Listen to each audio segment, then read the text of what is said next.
मित्रों, आज मैं आपसे एक बिल्कुल ही भिन्न विषय पे बात करने जा रहा हूँ।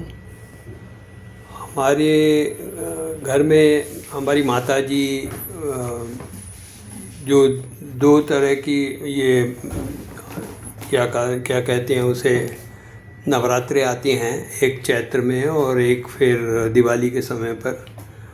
उस पर घर में रामायण पढ़ा करते थे। उनके जाने के बाद में हम लोगों ने भी वो प्रथा शुरू रखी और मैं भी नवरात्रों में रामायण पूरी पढ़ता हूँ। पहले तो हम लोग सब तुलसीदास की रामायण पढ़ा करते थे, लेकिन इस बार मैंने सोचा कि तुलसीदास की रामायण की जगह वाल्मीकि रामायण पढ़ी जाए। तो मैं वाल्मीकि रामायण खरीद के लाया और मैंने वो पढ़नी शुरू करी। तो जब तुलसीदास की रामायण में तो लिखा है कि जब रामचंद्र जी का प्रकटन हुआ तो शंकर जी और काकभूषणी जी उनकी बाल लीला देखने आते रहते थे। लेकिन वाल्मीकि रामायण में ऐसा कुछ नहीं वर्णन है, मुझे नहीं मिला ऐसा कोई वर्णन। तो जिस दिन मैंने ये वाला प्रसंग पढ़ा, उस दिन रात को सोते समय मैं मन में सोच रहा था कि वाल्मीकि रामायण में तो ऐसा कुछ भी नहीं लिखा जैसा तुलसीदास जी ने लिखा है। तो फिर मुझे लगा कि ये ऐसा हो सकता है कि शंकर जी वहाँ आते हों,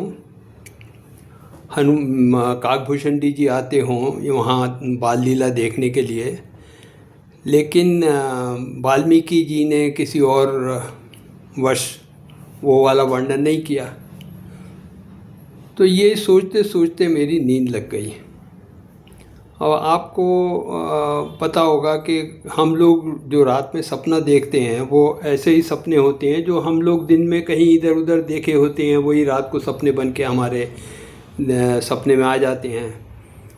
तो मुझे रात को ऐसा सपना आया कि रामचंद्र जी को पैदा हुए 40 दिन हो गए, वो जो सूतक काल होता है वो ख़त्म हो गया, और सूतक काल ख़त्म होने के बाद में वहाँ पर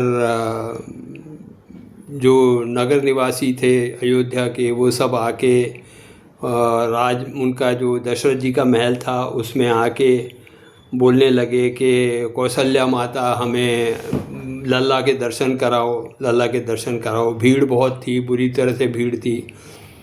उसमें शंकर जी भी थे जो जोगी बन के आए हुए थे, और वो वहाँ नाच रहे थे और नाचते नाचते कर रहे थे रघुनंदन की जय, भूपाल की जय करते हुए नाच रहे थे वहाँ।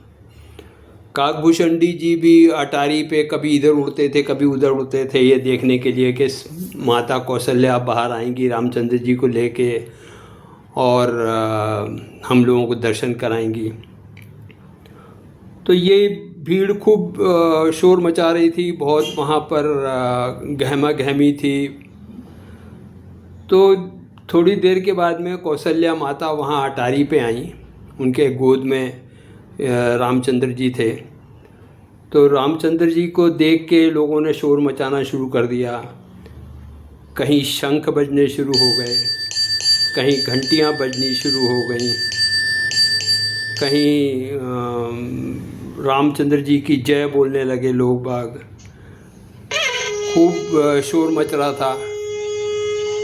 तो माता कौशल्या रामचंद्र जी को वो नीचे के लोगों को इशारा करके दिखा रही थी।